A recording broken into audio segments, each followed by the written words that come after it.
Alam nyo ka-coffee ha, marami talaga gumagamit dito sa pangalan ni Pangulong Bongbong Marcos, no? Kasi yung iba para sirain at yung iba naman ay para pagsamantalahan ang pangalan ng presidente. Ito, ang Securities and Exchange Commission, may na-discover sila dito ka-coffee ha, at ginagamit po itong BBM, yan ha, BBM, para sa kanilang negosyo. Nahuli, wala palang permit ka-coffee. Investment scheme kasi yung kanilang pinaggagamitan dito. Naku, mahirap ito ka-coffee ha.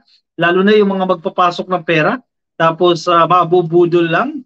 Ay, naku.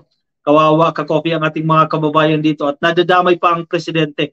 Dinadawit nila dito ka-coffee ang BBM at even yung kanilang mga promotional materials, nandoon po yung mukha ni Pangulong Bongbong Marcos. Naku po, hindi po tama yan.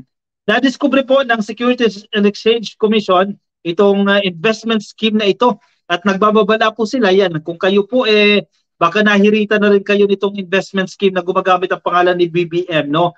Mag-iingat daw po kayo, sabi ng SEC. Ano ibig sabihin itong BBM na to? Bagong Bansang Maharlika. Ayan, ginagamit nila ka-coffee yung Maharlika. No, kasi sa Maharlika Investment Fund, naku, maingay ang ka-coffee. So yung ibang mabubudol o yung ibang mapapaniwala, isipin nila, iisa lang yan doon sa Maharlika Investment Fund. Pero magkaiba yan, ka-coffee ha, iba po yan. Ito pong na-discover ng SEC, Bagong Bansang Maharlika International Incorporated o BBMII. Yan, narinig nyo na ba yan, ka-coffee? Sa balitang ito ng Manila Bulletin ni James Loyola, inilabas nila itong investment scheme na ito na gumagamit sa pangalan ng ating presidente. The Securities and Exchange Commission, ingat-ingat ha, lalo na yung mga kababayan nating OFW. Naku, marami tayong nabibiktima dyan, mga OFW. Ingatan po natin yung ating pinaghirapan na pera. Huwag mapunta dito sa mga investment scheme na walang lisensya. Dahil kung walang lisensya, kung matakasan kayo, sino nga habulin ninyo? Diba? Pinapayuhan po ng SEC ang publiko na mag-iingat po sa pakikipag-transact o against dealing with a scheme using President Ferdinand Bongbong R. Marcos Jr.'s initial or BBM with his photo to solicit investments without the necessary license. Ayan, kung nakikita nyo ka-coffee, itong promotional picture nito, ito may regional office daw pa sila ka-coffee, no? Bagong Bansang Maharlika International Inc. Yan, may mukha ni PBBM, may mapa ng Pilipinas at may Agila, ka-coffee na makikita dyan, Luzon, Visayas, and Mindanao. At may SEC registration number ito, 2022-030046453-01.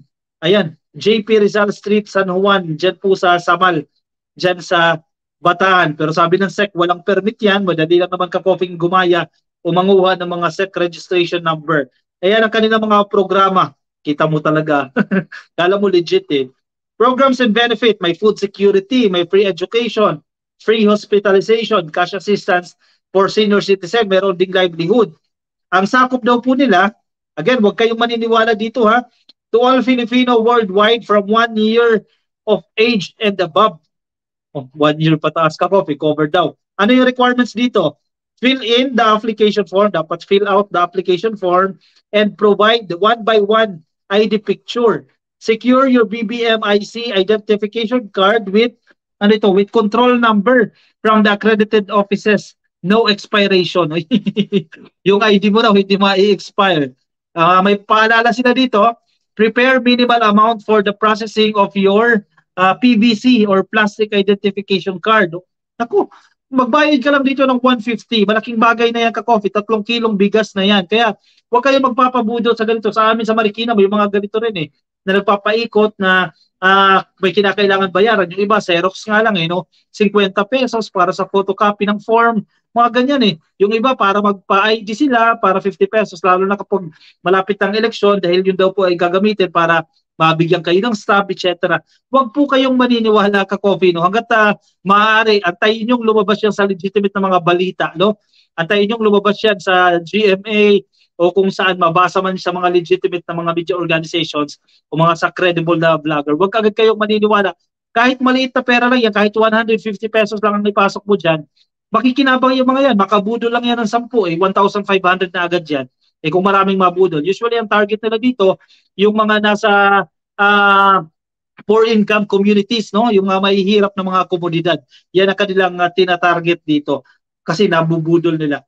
In an advisory, SEC warned the public against Bagong Bansang Maharlika International Incorporated due to its unauthorized solicitation of investments without first getting a license from the Commission. Walang permission ka-coffee na mag-solicit ng investment itong BBMII. Ang kanilang claims, sila daw po ay isang organization that aims to uplift the living conditions of its members by assisting them in the establishment of livelihood facilities, services, and enterprises. It entices prospective members by promoting and offering its so-called assured benefits. Assured benefits daw yan ha. Siguradong benepisyo daw po in the form of food security. Ito, very generic ito. Medical services, livelihood, free education, and cash assistance para sa mga senior citizens at iba pa. The sex investigation revealed that BBMII claims to operate in Luzon, Visayas, and Mindanao. Imagine ha, malawak na ang operasyon nito. Buong Pilipinas na yung kanilang operasyon. Baka nabudol din kayo nito ka-coffee. Wag naman sana. And it's open for membership for Filipinos worldwide from 1 year old and above or everyone but limited to those who voluntarily avail the program. Voluntaryo din naman. Paano yung iba kasi sa atin mabilis mautok no? Or minsan nagtitiwala tayo dahil yung kapitbahay ninyo yung nag-alok sa inyo na best friend mo, o minsan yung kamag-anak mo mismo yung nag-alok sa iyo, hindi mo matanggihan, kaya sige, papatol ka. To avail of the benefits offered by BBMII, a prospective member is required to fill out an application form and pay 100 pesos in the guise of a processing fee for their identification card.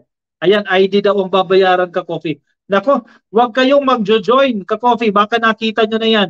Mga nanghihingi ng 100 o ng 150 pesos para maproseso yung inyong mga identification card. Nako, ingat-ingat ka-coffee, ginagamit pa po yung pangalan ng ating presidente para sa kapakanan ng mga taong ito. Hoy, doble ingat ha, huwag magbibigay ng pera sa hindi nyo naman kilala. O minsan niya, yung kakilala nyo tatakbuhan kayo ng pera, no? Doble ingat, mahirap kumita ng pera. Actually, tayo naloko na rin ng ilang beses. Anyway, how are you? Magandang gabi sa iyo. Kumusta po kayo? Kay Lynn Asuncion Doles, shoutout po sa inyo. Sana hindi pa nangyari ito sa inyo ka-coffee. Wala pa yan sa lugar ninyo.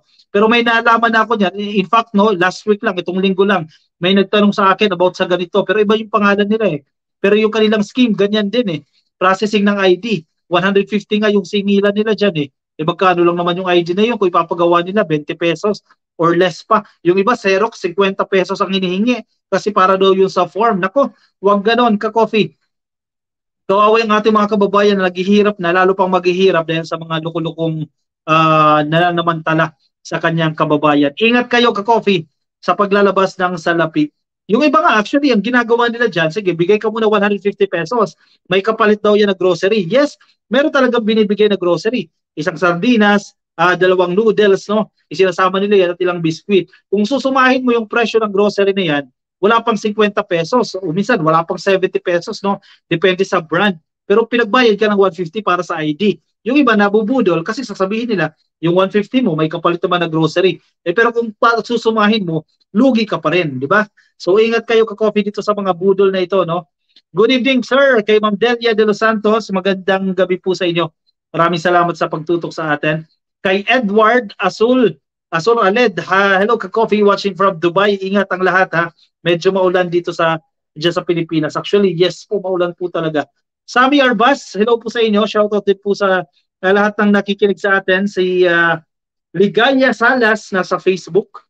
Kay Ching Doblado, kay Babe Gamay, happy viewing po sa inyo. Kay Ching Ramos, kay Rowena Tolentino Dakel, kay Florence Aguto, shoutout po sa inyo. At sa lahat na nakatutok sa atin, si Sir Sammy Arbas, nag-send sa atin ng star. Sir, maraming salamat ha. Nandiyan dyan sa Facebook, hindi kasi nag-appear sa ating computer, pero dito sa Facebook nag-appear. No? Thank you, Sir Sammy Arbas sa iyong pa-star. Isidro Abon, shoutout po sa inyo. Ka-coffee, marami po sa ating mga manonood ay hindi pa naka-like o hindi pa naka-follow sa ating Facebook page ang Ka-Coffee o di kaya Ka-Coffee Break. Kung nandiyan kayo sa Facebook, i-click nyo lang po yung follow o kaya like. Libre yan, walang bayad. At kung kayo naman ay nasa YouTube Ka-Coffee, click nyo lang po ang subscribe.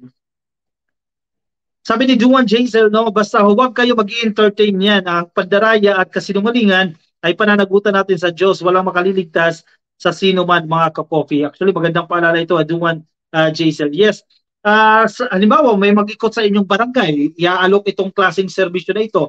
Yung iba ginagamit pa pabahay. Nung isang araw lang, parang may nag-iikot. No? Actually, hindi ko to na-experience. So, pero kwento sa akin, may nag-iikot tapos magbabayad ka ng 1,000 para daw sa survey. Kasi di ba may housing project si PBBM na 6 million houses yung itatayo. So, syempre, yung iba, nabubudol, kailangan daw magbigay agad ng 1,000 para ma-survey daw yung lote na pagtatayuan ng bahay. Nako, wag agad ka copy. Kaya importante, dito sa mga pabahay, pumunta kayo sa munisipyo nyo, dyan po kayo magtanong. Wag sa kapitbahay. Kasi nako, sayang po yung 1,000 na yan. Di ba? Para sa survey daw. Minsan kasi, nagkakatalo-talo na eh. Atel sa reboot, ka-coffee. Ay, kape na tayo, ka-coffee, watching from Middle East. Hello po sa inyo. Desiree de la Cruz, shoutout po kay Vivian Diaz. Hello po sa inyo. Happy viewing po sa inyo, Ma'am Vivian. Lisa Villegas, kay Jen Bustamante, happy viewing po na nandiyan dyan po sa Facebook. Nakatutok din po sa atin. Doble ingat ka, coffee, sa ating pinaghirapang salapi.